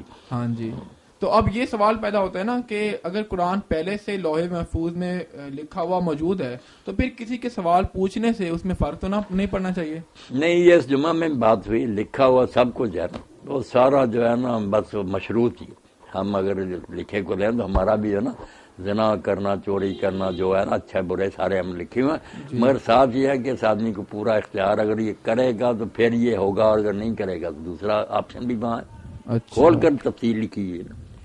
آپ اگر صدقہ کر دیں گے تو عمر آپ کی 60 سال ہے 70 کر دی جائے گی, اچھا لکھا بدل دیا جائے گا. اچھا اور اگر آپ نے والدین سے بدسلوکی کی تو 60 کی بجائے 50 کر دی جائے گی. ہاں کمی بیشی ہوتی ہے نا اسے. یعنی لوہے اللہ محفوظ کے والے علم میں کوئی کمی بیشی نہیں, مگر یہ گنجائش ہے کہ وہ علم کے مطابق جانتا کہ اگر یہ کام کرے گا تو ہم یہ کریں یعنی گے. اگر اللہ نے چاہا لوہے محفوظ والے قرآن میں ہاں چینجنگ کر دی. کہ اگر تم ایسا کرو گے تو پھر اللہ نے وہی یہی لکھا کہ میں اتار دوں گا. اچھا اب یہ جو روایت ہے کہ حضرت عمر رضی اللہ تعالیٰ عنہ نے آخری وقت میں حضرت صلی اللہ علیہ وسلم کو کاغذ قلم نہیں دیا, یہ بہت بڑا ایک اعتراض ہے شیعوں کا. پہلے تو یہ بتائیں یہ روایت ٹھیک ہے؟ روایت تو ٹھیک بالکل. اب اس میں کیا کریں؟ حضرت عمر رضی اللہ نے جو کہا کہ حضور کو تکلیف زیادہ یار قرآن کافی ہے, اب ان کی نیت پر بھی حملہ کیوں کریں؟ انہوں نے کہ اتنی تکلیف میں حضور شفقت فرما رہے ہیں, دین تو پورا کر لیا, مکمل ہو گیا, ایسے اتر گئی ہیں, اس لیے کیا لکھوانے کی ضرورت ہے؟ یہ ان کا بھی عذر ہم مان سکتے ہیں کہ تکلیف, یہی لفظ کہنا کہ آپ کو تکلیف زیادہ ہے, قرآن ہمارے لیے کافی ہے. مگر علماء خود مانتے ہیں کہ دینا بہتر تھا. جب آپ نے کہا تھا نا تو دینا ہی اچھا تھا. اس عذر میں اتنی جان ہے مولانا صاحب؟ جان کوئی نہیں, کیونکہ اللہ کے رسول سے زیادہ کون جانتا تھا کہ قرآن کافی ہے یا نہیں کافی. تو یہ تو بہت بڑا ایک جرم. پھر اگر اسی طرح ہوتا نا کہ انہوں نے کہا تھا دوسرے بھی ان کے ساتھ مل جاتے, راضی ہو جاتے, لمبا جھگڑا نہ کرتے, پھر بھی بات. جب دو پارٹیاں ہو گئی نا, ایک کہنے لگے جو حضور کہتے ہیں وہ کرو, ایک کہنے لگے جو عمر کہتا وہ, تو پھر اتنا جھگڑے کے شور بڑھ گیا. کاسر لغت ورتفع جلسہ, شور بہت ہوا اور آوازیں بہت اونچی ہو گئی. پھر حضور نے جو فرمایا نا ما ينبغي عند نبی تنازع, کہ نبی کے سامنے یہ جھگڑا کرنے کا حق نہیں تھا, حکومت اٹھ جاؤ یہاں سے. اس سے بعد ذرا خطرناک بن گئی. آپ نے کہا نبی کے ہوتے ہوئے تم نے یہ جھگڑا کیا. اور ہمارے لیے تو پریشانی کی بات ہے نا, ہم نے اب قرآن مجید میں آتا بھی ہے کہ نبی کی آواز سے آواز اونچی نہ کرو ورنہ تمہاری نیکیاں ضائع ہو جائیں گی. جی بالکل. اب حضرت اسی سے جان چھڑانے کے لیے مولانا شبلی نعمانی نے الفاروق میں یہ راستہ اختیار کیا کہ اس حدیث کا انکار کر لیا جائے کہ اتنا اہم واقعہ مگر صرف ابن عباس بیان کرتے ہیں, وہ چھوٹی عمر کے تھے, کسی اور نے یہ بیان کیا. اس طرح کے کرینے بنا کر نہ انہیں چاہ کے جان چھڑا لیں. مگر یہ دیوبند اور اہل حدیث سب اٹھ کھڑے ہوئے, بریلی ایک صحیح حدیث کا تم انکار کرتے ہو. اس نے کہا صحیح ہے تو پھر حضرت عمر کو بری کرو, کسی عدالت میں لے جاؤ کیس یہ کہ آخری وقت پیغمبر خاص ظاہر کرتا, اور خاص بھی اتنی مبارک ہے اگر تم ایسا کرو گے تمہیں جھگڑے نہیں ہوں گے, اختلاف نہیں ہوں گے. تو جب ابن عباس رضی نے یہ مجاہد بیان کی تو بڑا روئے. جب پوچھا نا آج کون سا دن ہے, لوگوں نے کہا جمعرات, تو اتنا روئے کہ ان کی آنکھوں سے آنسو گر کرنا. جو پلاٹ میں کنکریاں تھی وہ بھی چاروں, تو انہوں نے کہا جمعرات کے نام پر, انہوں نے کہا یہی منحوس دن تھا جس میں حضور نے یہ کہا تو لوگوں نے شور کر دیا, اور اس شور کی وجہ سے آپ کے راستے میں رکاوٹ ڈال دی, تو لکھنے میں روڈا اٹکا دیا. اور یہ جو کچھ اب تم بھوت رہے ہو نا, جنگ جمل اور سفینی, سارا اس کا بدلہ ہے. اگر اس وقت تم لکھنے دیتے تو یہ حال تمہارا کیوں ہوتا. اب ہم کیا کریں؟ ہم کچھ نہیں کر سکتے, بھائی یہی کہیں گے کہ اللہ کو جو منظور تھا ہو گیا, کام برا ہوا, یہ کہنا چاہیے, یہ نہیں کہنا چاہیے. اگر ہم کہیں نا کہ حضور غلط کہہ رہے تھے لکھوانے کا رضا, آپ جھوٹے تھے, عمر سچا تھا, تو پھر یہ تو نبی پاک کے خلاف نہیں کہیں گے, آپ کا ارادہ ٹھیک تھا, مگر بات ہماری بدقسمتی کیا ہے. کئی چیزیں جن کی وجہ سے برکت سے رہ گیا. علامہ جو ہے نا شاطبی بہت عالم ہے, الموافقات لکھی 4 جلدوں میں اصول دین پر, تو اس میں ایک فصل لکھی کہ استاد کی بے ادبی سے آدمی بہت سی چیزوں سے محروم رہ جاتا ہے. اس میں کہا کہ موسیٰ علیہ السلام کے بارے میں حضور نے فرمایا کہ اللہ موسیٰ پر رحم کرے, اگر وہ تھوڑا صبر اور کرتا خضر کے ساتھ تو کئی اور راز ہمیں معلوم ہوتے, مگر اسے صبر نہ ہوتا. اور دوسرا حوالہ دیا کہ رسول اللہ کو اللہ نے بتا دیا کہ شب قدر جو ہے نا فلاں رات ہے رمضان کی, آپ بتانے کے لیے آئے, مگر 2 صحابی جھگڑ پڑے, ان کی لڑائی میں اللہ نے آپ کے ذہن سے وہ نکال لیا. اس نحوس لڑائی کی وجہ سے اس برکت سے بھی رہ گئے. اور تیسرا حوالہ یہ دیا کہ جب رسول اللہ لکھوانا چاہتے تھے, کوئی خلافت کا فیصلہ ہو جاتا تو شور و غل کی وجہ سے رہ گیا, بعد میں پھر کیا ہو, وہ تنازع اب تک ختم ہی نہیں ہوئے. اچھا اس بارے میں کچھ پتا ہے کہ آپ صلی اللہ علیہ وسلم کیا حضرت علی رضی اللہ عنہ کے لیے لکھوانا چاہتے تھے؟ ہمارے پاس جو ریکارڈ ہے اس سے تو پتہ چلتا ہے کہ آپ حضرت ابوبکر کا لکھنا چاہتے ہیں، ابوبکر صدیق کے لیے۔ کیونکہ آپ نے انہی حدیثوں میں آتا، میں اسی لیے کہتا ہوں کہ اگر لکھوانے کی باتوں کو مانتے ہو جس میں شیعہ حضرات تو وہ بھی اسی دور کی ہیں کہ آپ نے لکھوانے کے لیے کہا کہ ابو بکر کو بلاؤ تاکہ میں اس کے لیے لکھ دوں، بعد میں کوئی تمنا کرنے والا تمنا نہ کرے اور نہ کوئی جھگڑا کرنے والا، پھر بعد نے کہا نہیں اللہ اور مومنوں کو ابو بکر کے سوا پسند ہی کوئی نہیں آئے گا، یا ویسے ہی آتا ہی ہونا، رہنے دو لکھنے کو۔ یہ لکھنے کی بات آتی ہے نا اسی بیماری کے بارے میں۔ اچھا ہاں یہ ساتھ ہے حضرت بالکل حضرت ابوبکر کے بارے میں اسی صحیح بخاری مسلم سب کتابوں میں آتا۔ اچھا آپ کے بارے میں یہ ایک بڑی کنفیوژن ہے نا کہ ایک اہل سنت کا عقیدہ یہی سمجھا جاتا ہے کہ حضرت ابوبکر صدیق جو ہیں وہ سب سے زیادہ افضل ہیں، اب آپ یہ بتا رہے ہیں کہ آپ حضرت علی کو زیادہ افضل سمجھتے ہیں؟ یہ میرے بچے آپ سمجھ رہے ہیں یہ تفضیل کا مسئلہ جو ہے نا کہ فلاں افضل ہے فلاں افضل، یہ اس کی کوئی بنیاد نہیں، نہ یہ کہ دین کا مسئلہ ہے۔ آخرت میں کون جا کر سب سے اعلیٰ درجہ پائے گا یہ اللہ جانتا۔ دنیا میں جن کے ہاتھوں سے دین کے کام ہوئے نا جن کے دور میں یہ اللہ کی پسند ہے وہ ابوبکر اور عمر ہے۔ شیخین کے دور میں اسلام کو جو غلبہ ملا نا اور دنیا میں نیکیاں پھیلیں، وہ بعد کی حکومتیں فتنہ کا شکار ہو گئیں، بندے وہ بھی کم نہیں تھے حضرت عثمان اور علی، مگر ہماری بدقسمتی سمجھے کہ آپس میں لڑائیاں شروع ہو گئیں، اتنا نہیں پھر دین کا کام ہو سکا جتنا شیخین کے زمانے میں۔ اس لیے کار نبوت سر انجام دینے میں تو یہ دونوں ان کا دور بہت اعلیٰ ہے۔ باقی اللہ کے ہاں کون افضل ہے کون ہے اس میں ہم کیا پڑھیں، نہ یہ کوئی فائدے کی بات، سب کا ادب کریں گے۔ ان کی حکومتیں جس وقت بنی ہیں امت نے انہیں چنا ہے۔ یہاں ایک روایت جو حضرت ابن مسعود سے اور ہمارے یہ ساتھی بریلوی حضرات پیش کر دیتے ہیں بدعت کے بارے میں کہ انہوں نے کہا جس کو مسلمان اچھا سمجھنا کام کو ما راہ المسلمون حسن فعند اللہ حسن، اس کو کہتے ہیں کہ مسلمانوں نے اب یہ پسند کر لیا، سارے لائٹیں کرتے ہیں پرانے اس طرح ساری بیتوں کے بارے میں۔ تو حالانکہ یہ بات انہوں نے جمہوریت کے بارے میں کہی، یہ جو ہے نا دعویٰ وغیرہ بھی بعض آ جائیں جمہوریت کو کفر کو نہ کہیں، انہوں نے کہا جس چیز کو مسلمان پسند کر لیتے ہیں سب کے سب وہ اللہ کو بھی پسند ہے، جس کو وہ برا، اور مثال دی کہ مسلمانوں نے ابو بکر کو پسند کیا خلیفہ، تو اللہ یہاں خلافت کا آگے حوالہ ہے، تو پتہ چلا کہ جس کو امت چنے صحیح مومن مسلمان لوگ وہ ٹھیک ہے اللہ کے نبی صحیح خلیفہ۔ اچھا آپ نے ایک بار کہا تھا کہ کلمہ طیبہ جو ہے لا الہ الا اللہ محمد رسول اللہ یہ نہ قرآن میں اکٹھا آیا نہ حدیث میں آیا، تو یہ کب اکٹھا کیا اس میں بیٹا کوئی شک نہیں، لا الہ الا اللہ بھی دین ہے محمد رسول اللہ بھی دین ہے، دونوں کی گواہی دیتے ہیں تو مسلمان ہوتے ہیں، قرآن حدیث میں سب یہ بھرے ہیں دونوں، مگر اس طرح جو کلمہ طیبہ نا کہ ملا کر لا الہ الا اللہ محمد رسول اللہ نہ کسی آیت میں نہ کسی حدیث میں، بعد میں نیک لوگ اگر پڑھتے ہیں تو پڑھتے پھریں، مگر جو ذکر کا آپ نے کہا نا افضل الذکر لا الہ الا اللہ، وہ صرف لا الہ الا اللہ، اس میں محمد تو پھر سے پہلا کلمہ کہنے سے کیا مراد؟ پہلا کلمہ جو ہے نا لوگوں نے آپ ہی یہ بات بنائی کہ پہلا کلمہ طیبہ، اور یہ پڑھتے ہیں کلمہ شہادت جو ہے نا یہ حضور اتحیات میں بھی پڑھتے تھے، جب کوئی مسلمان ہوتا تھا اس سے بھی گواہی لی جاتی تھی، اشہد ان لا الہ الا اللہ وحدہ لا شریک لہ واشہد ان محمدا عبدہ ورسولہ، یہ پکا کلمہ۔ اچھا تو یعنی کلمہ طیبہ کی کوئی شرعی حیثیت نہیں؟ نہیں شرعی حیثیت کوئی نہیں، دونوں کلمے الگ الگ بالکل ٹھیک ہی ٹھیک ہے، عین دین۔ اچھا آپ ذرا فقہی مسائل کی طرف آ جاتے ہیں، کر لیں ذرا۔ پانچ جماعت نماز ہو رہی ہو، اس میں اگر ہم دوسری رکعت میں پہنچیں تو جب پہلی رکعت امام کی دوسری ہوگی ہماری پہلی ہوگی، آپ کی اس کے بعد پہلی کھڑے ہوں گے تو رفع دین کریں گے؟ ہاں جو تیسری رکعت میں اٹھتا کیا جاتا نا، ہاں جی ہے تو ایسا ہی بھی ہمیشہ نہیں، حضور نے کیا کبھی کیا، اسی لیے زیادہ حدیثوں میں اس کا ذکر نہیں آتا، کسی میں آتا کہ آپ نے اس وقت بھی کیا، تو اس وقت کریں گے۔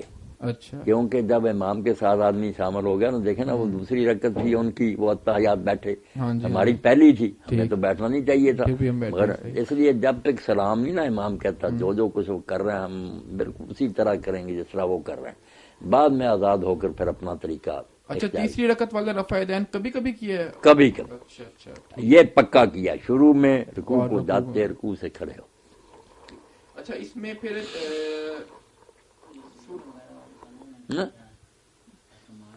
اچھا پرائز بانڈ اور انشورنس کے بارے میں نا آپ ذرا اپنا واضح موقف یہی ہے کہ یہ پرائز بانڈ یا بینکوں کے سود وغیرہ سب ناجائز ہیں، یہ انشورنس ٹھیک، انشورنس ٹھیک، انشورنس ٹھیک۔ کہ آپ پیسے جمع کرائیں سارے وہاں قسطیں، اور پھر کوئی حادثہ پیش آ جائے تو تعاون کر دیں، تو یہ تکافل اجتماعی جو ہے نا ایک دوسرے کو سہارا دینا۔ اچھا، کہنے والے کہتے ہیں اس میں سود بھی ہے اور اس میں جوا بھی نہیں، ہے۔ وہ سود وغیرہ اگر کرتے ہیں تو وہ تو ہر جگہ پھنس گیا نا، وہ لوگوں کا اپنا گناہ۔ یہ بذات خود بات ٹھیک ہے کہ لوگ مل کر اگر ایسے پیسے اکٹھے کرتے ہیں۔ جی اچھا، حضرت علی رضی اللہ عنہ کی بیٹی کا نکاح حضرت عمر رضی اللہ عنہ سے ہوا تھا، یہ صحیح بات ہے؟ بالکل ہوا تھا، یہ ام کلثوم رضی اللہ تعالیٰ عنہ کا نکاح حضرت عمر سے ہوا، اس میں کوئی شک نہیں، واقعہ درست ہے۔ شیعہ سنی کتابیں بڑی آگے ہے نا، لوگوں کا اپنا اپنا رجحان کہ وہ زبردستی ہوئی، ظلم ہوا، فلاں، وہ جو جی چاہتے کو کہتا رہے، نکاح بذات خود ثابت۔ اچھا، قبر پر عمارت بنانے کو حرام کہا جاتا ہے، حرام ہے۔ تو اب روضہ رسول پہ پھر ہم کیا کہیں؟ روضہ رسول علیہ السلام پر کوئی نئی عمارت نہیں بنائی گئی، وہ آپ کا گھر تھا، گھر میں آپ دفن کیے گئے، اور اس کی حکمت بھی ام المؤمنین عائشہ رضی اللہ عنہا نے بیان کی کہ اگر یہ خطرہ نہ ہوتا کہ لوگ پوجیں گے تو آپ کی قبر بھی کھلے میدان میں بنتی، شرک سے بچاؤ کے لیے آپ کو گھر میں دفن کیا گیا، اور آپ نے دعا بھی کی کہ اللہ میری قبر کو بت نہ بنانا کہ پوجا جائے۔ اور جو روزہ بنایا گیا وہ روضہ جو بنایا گیا نا آپ کی قبر اور صاحبین کی، اسی طرح کچی روضہ جو آپ حضرت عائشہ کا حجرہ تھا وہ بھی تھا۔ بعد میں ایسا سب پتہ لگتا ہے تاریخوں سے کہ لوگوں نے آواز سنی گرنے کی، یقین نہیں کہ شاید وہ گر گیا حجرہ، کوئی اندر نہیں گیا۔ یہ کہتے ہیں نا قبروں تک یہ جھوٹ بولتا ہے، کوئی نہیں گیا۔ عمر بن عبدالعزیز نے جو 5 کونا بنا دی نا دیوار، اس کے بعد کوئی راستہ نہیں رکھا، اس لیے اندر کا کوئی پتہ نہیں۔ مگر مسجد جب بڑھائی گئی نا ولید کے زمانہ میں، ادھر ادھر اس کو بڑھا دیا، پھر یہ امکان بھی اندر آ گیا۔ اب اس کو پھر بے ادبی سے بچانے کے لیے کہ چھت پر اگر کوئی چڑھے تو وہاں ذرا نشان بنا دیا گیا کہ یہاں قبریں ہیں نیچے، تاکہ مہمان وغیرہ جو ہے نا پرہیز کریں۔ گنبد تو 8ویں صدی ہجری میں اوپر بنا۔ یہی بات تو پھر اولیاء کی قبروں کے لیے بھی نہیں، اولیاء کے لیے ایسی کوئی مصیبت نہیں کہ ان کو اس طرح کیا جائے۔ جب اللہ کے رسول نے کہہ دیا کہ میں نے منع کیا یمنا القبر، قبروں پر کچھ نہ بنایا جائے۔ اچھا، اب جہاد کے بارے میں آپ نے یہ کہا کہ جو جہاد جب مسلمان ملک پر قبضہ ہو جائے غیر مسلموں کا تو جہاد فرض عین بن جاتا ہے، تو اب جو ہم کروڑوں اربوں مسلمان جو خالی بیٹھے ہوئے جہاد کے بغیر، تو ہمارا کیا پھر ہوگا؟ یہ تو مجھے جیسے ہم نمازیں چھوڑے بیٹھے ہیں، دین سارا چھوڑے بیٹھے، یہ بھی سمجھے گناہ ہے مسئلہ پکا کہ ہجوم ہو جائے نا، دشمن گھوسا ہے ہمارے علاقوں میں، تو اس کا چھڑانا سارے مسلمانوں پر فرض ہو جاتا ہے۔ جو آگے جہاد ہے نا اقدامی کہ ہم دنیا میں دین کو غالب کریں، اس کا حق تو اس وقت ہے جب ہم اپنے علاقوں میں اسلام قائم کریں، پورا عدل و انصاف ہو، پھر لوگوں کو ہم دعوت دیں کہ یہ نظام یار تم بھی درآمد کرو، ہمارے زیر سایہ آ جاؤ۔ وہ بھی عقلمند ہوں گے تو خود شوق سے آئیں گے کہ ایسا نظام تو ہر جگہ ہونا چاہیے۔ جو اپنا ہی دین تباہ کر کے بیٹھے اپنے گھروں میں، ان کو کیا حق ہے کہ دوسروں کے علاقے میں گھستے پھریں؟ مولانا صاحب یہی علاقہ چھڑانے کے لیے الگ ہے، وہ ہے دفاعی کہ ہمارا علاقہ ہی انہوں نے چھین لیا۔ اچھا، مسئلہ اس میں یہ ہے نا کہ پھر لوگ کہتے ہیں کہ مولوی فتوے تو لگاتے ہیں جہاد کے، خود نہیں جاتے جہاد پہ، اس کا پھر کیا؟ نہیں، اس کے لیے پھر جو ہے نا استطار طریقہ کہ کوئی ایک آدمی سربراہ ہو، اس کے تحت لوگ منظم ہوں، اسلحہ بھی اکٹھا کریں، وہ ساری شرطیں تو عقلی بھی ہیں اور دین میں بھی ہیں۔ یہ تو نہیں کہ خام خواہ ہر آدمی تنا اٹھ کھڑا ہو، مرتے جائے اور نتیجہ کچھ بھی نہ ہو۔ اس کے لیے کوئی پھر طریقہ سوچنا وہ تو ہونا چاہیے۔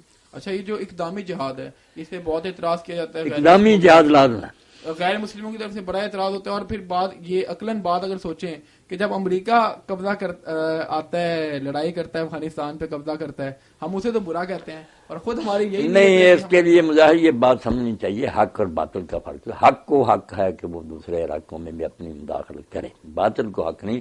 حکومت ہے ہماری، وہاں ہم کسی جگہ کو ڈاکو قبضہ کر رہے ہیں تو یا ان کی جہاں بدامنی ہو تو جو جائز حکومت ہے اس کا حق ہے کہ وہاں وہ اقدام کرے، مگر ڈاکو یہ مطالبہ کریں کہ ہم اگر چاہتے ہیں دوسرے علاقوں میں گھسنا تو یہ حکومت روکتی ہے، آپ آتی ہے۔ بے حکومت جو ہے نا وہ قائم جائز حکومت ہے آئین کے مطابق۔ ہمیں پتہ ہے نا کہ ہم ٹھیک ہیں مسلمانوں کو، اب وہ تو تو ہم نے نہیں، وہ کرتے نا جو مرضی، ہم نے ان کے پیچھے حق کو نہیں ختم کر دینا۔ ہمارا دین برحق ہے، اس میں عدل ہے، انصاف ہے۔ ہم چاہیں گے کہ پوری دنیا میں زبردستی انہیں کلمہ نہیں پڑھائیں گے، یہی کہیں گے کہ ماتحت رہو، امن سے رہو، ہر طرح کی سہولتیں حاصل کرو، اپنے مذہب پر عمل کرو۔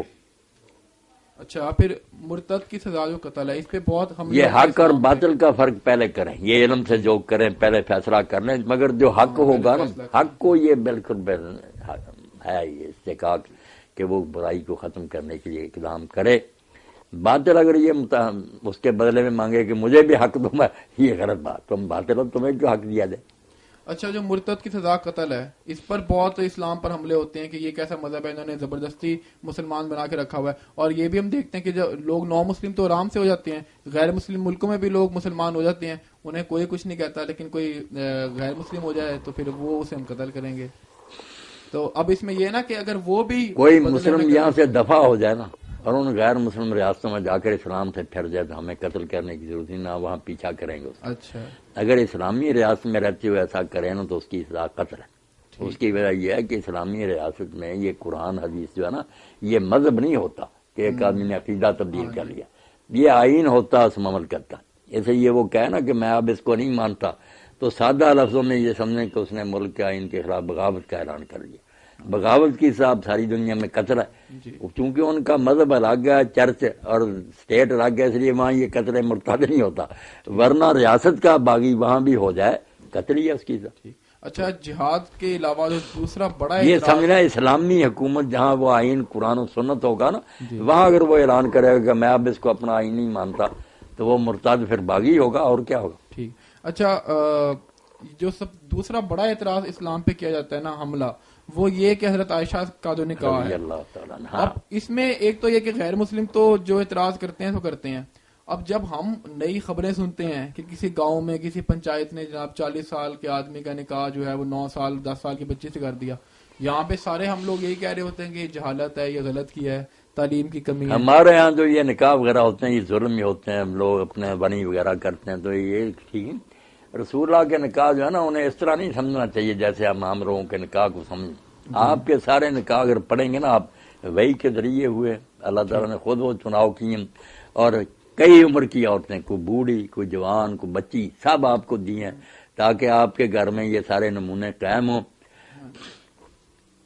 رما عائشہ کے بارے میں تو اگر آپ ان کے سوانے پڑھیں تو پتہ چلتا ہے کہ جو ذہانت اور علم اللہ نے انہیں دیا تو وہ اس قابل تھیں کہ حضور کی گود میں پڑھیں، بیوی تو رہ گئیں، بچی کی طرح آپ انہیں پالیں، دین سکھائیں.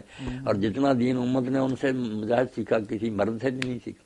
اچھا، اب اگر بہت دین انہوں نے سیکھا، اور مسجد نبوی میں یہ قرآن والے بیٹھے ہیں، پھر حدیث والے پردے کے پیچھے سب کو پڑھا رہی ہیں، شاعری تک اور نصب عرب کا. تو یہ تو اللہ تعالیٰ اگر چھوٹی عمر میں انہیں آپ کے گھر میں نہ لاتا تو امت بہت علم سے محروم رہ جاتی. یہ شہوت کے نقطہ نظر سے جو سوچتے رہتے ہیں انہیں نہیں سمجھ آ سکتے. ٹھیک. اچھا، آج اگر باہمی رضامندی کے ساتھ کسی اتنی عمر کی بچی کی شادی کر لی جائے تو ٹھیک ہوگا؟ جائز ہے. ٹھیک ہے. کئی مرتبہ ایسا ہی ہوتا ہے کہ ایک آدمی بیمار ہے، وہ سب میں یار قریب المرگ ہوں، میری بچی کو کون بعد میں کرے گا، اس کا وہ آدمی کر جاتا ہے مناسب سمجھ کر. تو کیا اعتراض ہے؟ اچھا مولانا صاحب، میں ہونا چاہیے. جو لوگ اب آج کے زمانے میں جو غلط لوگ ہیں انہیں غلط تو کہنا ہمارا فرض بنتا ہے. اب مسئلہ یہ ہے کہ آپ نے تقریر کی ہوئی ہے ضمیر اختر نقوی کے ساتھ جو شیعہ ذاکر ہے، ٹھیک ہے، ضمیر اختر نقوی. تو اب وہ جس قسم کی اس نے باتیں کی ہوئی ہیں، پکا وہ جس طرح کھلم کھلا نہیں، غالی ہے، غالی. آپ اس کا کیا کہہ رہے ہیں؟ نہیں، میں نے اس کو کیا کہا، کوئی میں نے اس کی چائز نہیں کی، نہ اس کے حق میں کوئی بات کی. آپ نے تقریر کے شروع وہ میرے دوست سے وکیل، انہوں نے انہیں بلایا تھا، مجھے بھی کہا کہ آپ نے بھی آنا، بڑی محبت ہے انہیں نظیم شبلی سے مجھے، تو لے گئے. میں نے کوئی اس کی چائز نہیں. آپ نے شروع میں کہا کہ ضمیر اختر جو ہیں وہ حضرت علی رضی اللہ عنہ کی مداح بیان کرتے ہیں تو ان سے یہ خوشبو آتی ہے اور اس طرح کی بات. نہیں، میرے علم میں نہیں کہ میں نے یہ بات نہیں، میں نہیں ایسی تعریفیں کسی کرتا، میرے ذہن میں کوئی نہیں ایسی بات. میں سنا تو مجھے بھی سنا ہے، باقی وہ بات غلط کرتا، تفویضی ہے نا کہ اللہ نے علی کے سپرد کر دیا، وہی رزق دیتے ہیں، وہی زندہ کرتے ہیں، مارے شرکیہ باتیں کرتا، غالی. اچھا، 73 فرقوں والی حدیث ٹھیک ہے؟ 73 والی ٹھیک ہے، مگر ہے مسلم مومن ہے. میں نے اکثر سنا ہے کہ آپ روانی میں نہیں، بہت سارے منکر بھی ہے نا کہ یہ نہیں ٹھیک، مگر ملا جلا کر کچھ لوگوں نے کہا صحیح، مگر وہ اتنی ٹھیک ہے کہ فرقے ہوں گے، مگر یہ جو ہے نا کہ سب دوزخ میں سوائے کہ یہ ٹکڑا نہیں ٹھیک، یہ ٹکڑا نہیں ٹھیک. اور جو انہیں کہا کافر ہیں وہ بھی غلط بات ہے. حضور نے کہا میری امت کے لوگ، آپ اکثر کہتے ہیں کہ یہ سب ناجی ہیں، آخر میں سب نجات پا جائیں گے. اگر عقیدوں کی کچھ خرابیاں ہوں گی تو اس کا بدلہ ملے گا، وہ بھی جو جان بوجھ کر کرتے ہیں. اچھا، آپ نے تو یہ بھی کہا ہے نا کہ 3 ہی فرقے ہیں، باقی 73 والی تو ساری کہانی ہے. بنیادی فرقے جو اس وقت موجود ہیں وہ 73 جو عقیدے کے ہیں. جی، وہ 3 ہیں. میں تو امام شاطبی کی بات کو زیادہ صحیح سمجھتا ہوں کہ یہ 73 فرقے مذہبی نہیں کہ یہ مسئلوں والے، یہ سیاسی پارٹیاں، کہ اس وقت ایک وقت بدقسمتی سے ایسا آئے گا کہ تانگا پارٹیاں ہوں گی حکومت کے لیے، اس لیے اس میں بعد میں آتا نا کہ جو الجماع ہوگی نا، اکثریت جس کو خلیفہ بنائے گی وہ ٹھیک ہے، گروہ باقی سب شرارتی ہیں. یہ بات ٹھیک ہے اچھا کہ یہ سیاسی انتشار کی بات ہے. مذہبی فرقے جو ہیں 2-3 ہی آج شیعہ ہیں، یہ آبادی ہیں بس. ٹھیک. اچھا حضور صلی اللہ علیہ وسلم سے مدد مانگنے کے معاملے میں نا یہ بریلوی ایک دلیل دیتے ہیں کہ قرآن پاک کی آیت ہے جب گناہ کر بیٹھو تو رسول صلی اللہ علیہ وسلم کے حضور حاضر ہو جاؤ اور گناہ کی معافی مانگو. اور اس کے ساتھ ساتھ ایک نابینا صحابی کا واقعہ بیان کیا جاتا ہے کہ ان کی آنکھ نکل گئی جنگ کے دوران، تو وہ کوئی انہوں نے نہ وہ حکیم کے پاس گئے نہ انہوں نے جا کے اللہ سے مدد مانگی، وہ انہوں نے رسول اللہ صلی اللہ علیہ وسلم کو ڈھونڈا. بات کر لی، میں سمجھ گیا. ٹھیک. وقت ختم ہو رہا ہے، اذان ہو جائے. یہ جو ہے نا سورہ نساء کی آیت تھی، جب انہوں نے ظلم کیا تھا تو تیرے پاس آتے اللہ سے معافی مانگتے، اللہ کا رسول بھی ان کے لیے بخشی کی دعا کرتا تو اللہ کو وہ تواب اور رحیم پاتی. یہ زندگی کی بات ہے کہ زندگی میں اگر لوگوں سے ہو جاتا، وہ بھی نہیں کہ اب ہر گناہ کی بات، کیونکہ یہ تو پردہ پوشی کے خلاف ہے نا. اللہ تو چاہتا کسی کو بھی نہ پتا چلے، اس لیے حضور کو جا کر بتانا میں نے یہ گناہ کیا، کوئی نیکی نہیں، نہ اس کا یہ مطلب ہے. وہاں سارا معاملات تحاکم الی الطاغوت کا، کہ جو یہودیوں کی عدالتیں پیرل چل رہی تھیں، مسلمان کہلاتے حضور کو چھوڑ کر ان کے پاس فیصلے لے جاتے تھے. جب پکڑے جاتے تو کہتے ہم یا رسول اللہ چاہتے ہیں کہ صلح سے سارے بہانے بناتے. تو اس کی بجائے اللہ نے کہا اگر بہانے بنانے کی، کسی بندے سے مناظرہ کر رہا تھا تو وہ طالبان جو ہے نا وہ اپنی باتوں کا دفاع کرنے کے لیے کہہ رہا تھا کہ غزوہ طائف ہوا، اس میں آدم صلی اللہ علیہ وسلم نے پانی چھوڑ دیا باغوں میں، اس سے ان کے بچے بھی مرے ہوں گے، ان کی عورتیں مرے ہوں گی، اس لیے اگر ہم بچوں عورتوں کو مارتے ہیں تو کوئی اس میں نہیں، ایسا کوئی نہیں کیا آپ نے، ایسا کچھ نہیں ہے. اچھا یہ تو حرم شریف میں بر بر کر مر گیا. اچھا ٹھیک. اچھا اس میں ایک سوال ہے ابھی. ہاں تقیہ جو ہوتا ہے، تقیہ اور ایک تو ہوتا ہے توریہ. تقیہ کاف پر زبر نہ پڑے، تقیہ. تقیہ اور ایک توریہ ہوتا ہے. توریہ یہ کیا ہے، ان میں سے کیا صحیح ہے کیا غلط ہے؟ تقیہ ساری امت مانتی ہے کہ تقیہ کرنا چاہیے.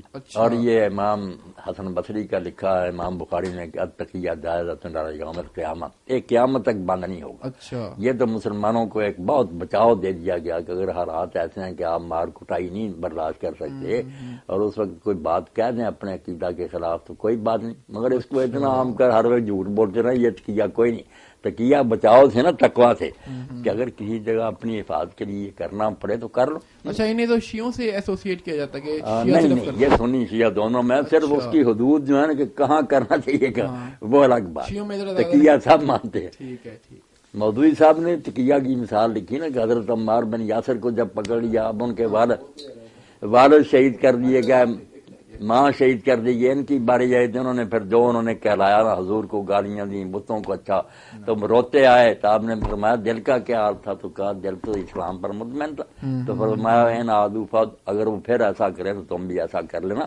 تقیہ تو بچاؤ ہے مسلمانوں کا، خام خواہ مرتے کیوں رہے. مگر یہ جو ہے نا کہ ہر وقت جھوٹ بولنا، اس کو اگر کوئی تقیہ کہتا ظالم، یہ تقیہ تو ہے کوئی نہیں. اچھا اب آخر میں یہ بتا دیں گے بدعت والا جو معاملہ ہے نا یہ نہیں حل توریہ ہوتا جو مانا کرا. اچھا ہاں جی ہاں جی. ایسا لفظ بولنا، اتنی عقل ہو کہ ذرا بھی جھوٹ نہ ہو مگر دوسرا جو ہے نا وہ غلط سمجھتا ہے. جیسے حضرت ابوبکر رضی اللہ تعالیٰ عنہ سے جب سفر ہجرت میں لوگ پوچھتے تھے، ان کو تاجر لوگ جانتے تھے، حضور کو نہیں پہچانتے تھے. وہ کہتے ابوبکر یہ کون ہے تیرے ساتھ؟ وہ کہتے رجل یہدینا السبیل، یہ آدمی مجھے راستہ بتاتا ہے. تو وہ شاید کہتے شاید جیسے علاقے کا کوئی آدمی ہے جو راستہ بتانے کے لیے لے لیا، ان کی مراد تھی کہ میرے رہبر ہے. ہاں تو تقیہ اور توریہ ٹھیک ٹھیک ہے. اچھا یہ بدعت والا تو مسئلہ ہے نا مولانا صاحب، یہ نہیں حل ہوتا. بدعت والا ہو گیا، آخر میں حضرت عثمان کی 2 اذانوں والی بات آ جاتی ہے کہ انہوں نے جمعے والے دن 2 اذانیں کروائیں، اس کا کیا حل نکالیں آپ؟ بس میں 2 اذانیں نہیں کہلاتا، میرے ہاں نہیں ہوتی. اچھا جو کہلواتے ہیں وہ بھی کہتے ہیں کہ خلیفہ راشد جو ہے اس کو حق ہے، حضور نے کہہ دیا تھا کہ میری سنت اور خلفائے راشدین کی سنت پر عمل کرو. اس کی یہ تشریح کرتے ہیں خلفائے راشدین کو جب یہ سینکشن مل گئی تو وہ جو نکالیں گے حدیث کے مطابق وہ سب منظور شدہ ہے. ان کی یہ پلی ہے نا، وہ اس طرح بچ جاتے ہیں. تو اب پھر آپ نہیں اگر اذان دو ہاں تو پھر آپ حضرت عثمان کے بارے میں پھر کیا نہیں کچھ نہیں کہیں کچھ نہیں جیسے اور لوگوں سے بہت چیزیں ہوئی نا حضرت عثمان الدین جیسے 4 رکعتیں پڑھی مینار فاز وغیرہ میں صحابہ نے انا للہ پڑھا سب ناراض ہوئے کہ کیوں مگر کس وجہ سے ان کو کافر بے دین تو نہیں کہتے ایک کام نہیں ٹھیک مگر وہ بہرحال رہا لیکن اس پہ تو کوئی اعتراض نہیں کیا صحابہ کرام نے 2 اذانوں پہ تو نہیں اس پر بھی بن امر کا تھا کہ وہ کہتے تھے یہ بدعت ہی اچھا کہتے تھے چلیں ٹھیک ہے بہت شکریہ اللہ خیر ٹائم دیا